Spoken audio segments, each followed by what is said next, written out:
जय श्री राम जय श्री बालाजी महाराज। 2 अप्रैल 2026 हनुमान जन्मोत्सव के अवसर पर आप अपने घर पर रहकर पूजा कैसे कर सकते हैं। 5 प्रिय भोग जिन्हें आप भगवान हनुमान जी को लगा देते हैं तो आपकी कामना तुरंत ही सिद्ध हो जाएगी। तो आइए जानते हैं पूजा सामग्री सहित पूरी जानकारी। और जो एक अद्भुत जानकारी जो कि शास्त्रों में लिखित है उसकी भी जानकारी हमारी इस वीडियो में आपको मिलेगी। सबसे पहले 2 अप्रैल 2026 को राहु काल का अशुभ समय 2:02 से 3:34 के आसपास हो रहा है। राहु काल के समय का त्याग करें और पूरा दिन किसी भी कार्य के लिए जो भी आप कार्य करना चाहते हैं उसके लिए आप सर्वश्रेष्ठ रूप से समय को चुन सकते, कोई दिक्कत की बात नहीं। बात करेंगे महिलाएं और कुंवारी लड़कियां क्या हनुमान जी महाराज की पूजा कर सकती हैं, तो हम आपको बता दें बिल्कुल कर सकती हैं। किसी भी शास्त्र में ऐसा नहीं लिखा है कि हनुमान जी महाराज की पूजा जो है लड़कियां और कुंवारी लड़कियां नहीं कर सकती, पुरुष पूजा करेंगे ऐसा भी कहीं विधान नहीं है।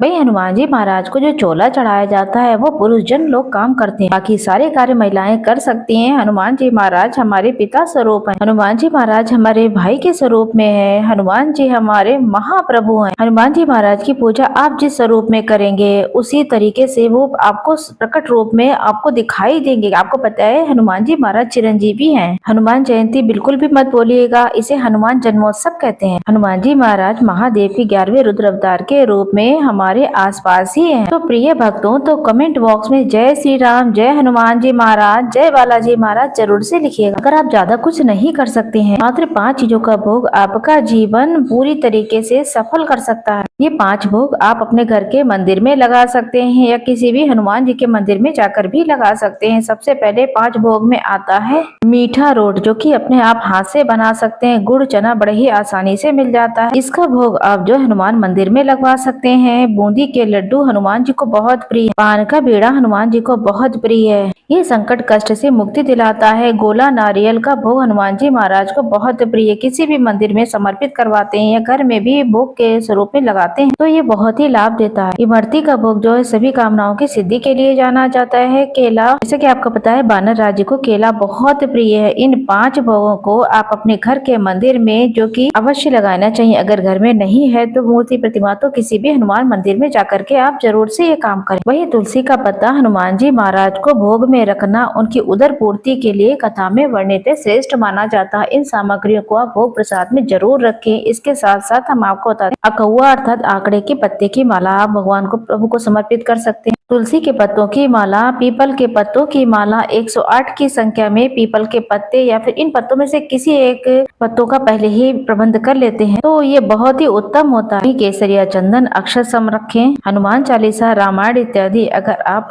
या कोई और पुस्तक पढ़ते हैं आप तो वह भी बहुत उत्तम है। इसके साथ श्री रामचंद्र जी की मूर्ति प्रतिमा भी साथ में रखते हैं तो बहुत ही अच्छा रहता है। घी या फिर तिल के तेल का दीपक जो है, अर्थात कहने का मतलब सारे दीपक हनुमान जी महाराज को बहुत प्रिय है। तो लौंग के जोड़े के साथ में सारी चीजें आप व्यवस्था पहले से ही कर लें। वहीं धूप दीप नैवेद्य ये चीजें भी हमें आपको बता दी हैं। तो आपको अपने घर में मंदिर में किस तरीके से पूजा करनी, हनुमान जी की पूजा का सबसे अच्छा जो समय रहेगा या तो ब्रह्म मुहूर्त में सुबह सुबह कर ले या फिर आप शाम को करें, ऐसी मान्यता है शास्त्रों में। मैंने जहाँ तक पढ़ा है सुबह सुबह हनुमान जी महाराज पूर्ण रूप से श्री रामचंद्र जी की सेवा में तत्पर होते हैं और शाम के समय वो भक्तों की अर्जी सुनते हैं। तो शाम को ये उपाय विशेष तरीके से किए जाएं तो लाभ मिलता है। हालांकि ये पूरा दिन अपने आप में श्रेष्ठ है, किसी भी समय आप कर सकते हैं। इस दिन गंगा जल मिश्रित जल से आप स्नान करें। हनुमान जी के किसी भी सरल मंत्र का आप जो है जाप करें। जय श्री राम जय श्री राम जय श्री राम। जहाँ पर राम नाम का जाप होता है, स्मरण होता है, वहाँ पर हनुमान जी स्वयं ही प्रकट हो जाते हैं। तो आप बहुत ही सरल तरीके से नारंगी रंग के वस्त्र या फिर लाल रंग के वस्त्रों का चयन कर, ये रंग हनुमान जी महाराज को बहुत प्रिय है। केसरिया तिलक अपने मस्तक पर धारण करें और सुंदर तरीके से पूजा की थाली अपने घर में तैयार करें। सबसे पहले हनुमान जी की मूर्ति प्रतिमा श्री रामचंद्र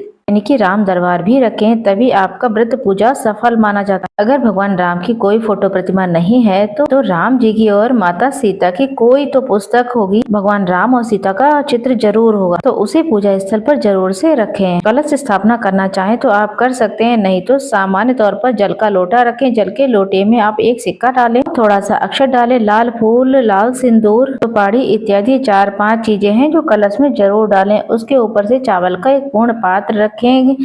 यहाँ पर गोल या फिर लंबी बाती का कोई भी दीपक प्रज्वलित कर सकते हैं। वैसे गोल बाती हनुमान जी महाराज के लिए लगाएं। हनुमान जी महाराज के दाहिने तरफ ये रखाएं दीपक। हनुमान जी की मूर्ति प्रतिमा पर जल के छींटे लगाएं और इसके बाद इन छींटों के बाद हनुमान जी महाराज को लोरोली समर्पित करें, सिंदूर समर्पित करें और अक्षत समर्पित करें, यज्ञोपवीत समर्पित करें, वस्त्र रूपी कलावा समर्पित करें, लाल फूल इत्यादि समर्पित करें। इसके बाद दीप देवता जो पहले ही आपने प्रज्वलित कर ली, अपने हाथ में थोड़े से अक्षत लें और संकल्प करें कि हे हनुमान जी महाराज, हे शक्ति कुंज, मेरा नाम गोत्र जो भी आपका नाम गोत्र हो वो उच्चारित करें कि मैं आज हनुमान जन्मोत्सव का व्रत कर रही हूँ, या फिर कोई नियम लेना चाहते हैं। कई लोग 11 बार, 21 बार, 108 बार, 51 बार, 101 बार हनुमान जी के मंत्रों का जाप या फिर हनुमान चालीसा या सुंदर कांड का पाठ का नियम लेते हैं, वो लीजिए। नहीं तो आप सिर्फ व्रत का नियम ले लीजिए और कहें कि आज से मैं हनुमान जी महाराज के सुंदर रूप में पूजित करने जा रही हूँ। आज के दिन का आज स्मरण कर लें, आज मैं हनुमान जी का व्रत कर रही हूँ। इस व्रत को प्रभु सफल बनाएं और हनुमान जी के श्री चरणों में सामग्री छोड़ दें। अपने लिए आसन का चुनाव जरूर करें। अपने मस्तक को ढककर रख के विधि विधान से पूजा करें। जब विधि विधान से पूजा हो जाए तो यज्ञोपवीत जरूर से समर्पित करें। वहीं गणपति गजानन को भी यहाँ पर स्थापित करें और पूजा के अंत में जब विधि विधान से पूजा हो जाए फिर भोग प्रसाद समर्पित करें। परिवार सहित पूजा के अंत में कपूर और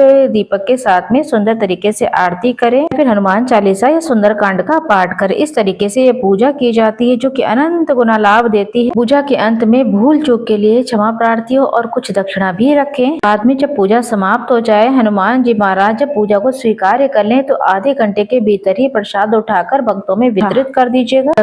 दक्षिणा इत्यादि दूसरे दिन उठा करके किसी भी हनुमान मंदिर में या फिर हरा चारा गौ माता को या गरीब निर्धन को आप दान में दे सकते। इस तरीके से हनुमान जी की पूजा है जो कि मैंने आपको विधि बता दी है। कोई दिक्कत परेशानी हो, कुछ बातें हैं जो नहीं समझ में आती हैं कभी कभी, तो आप पूछ सकते।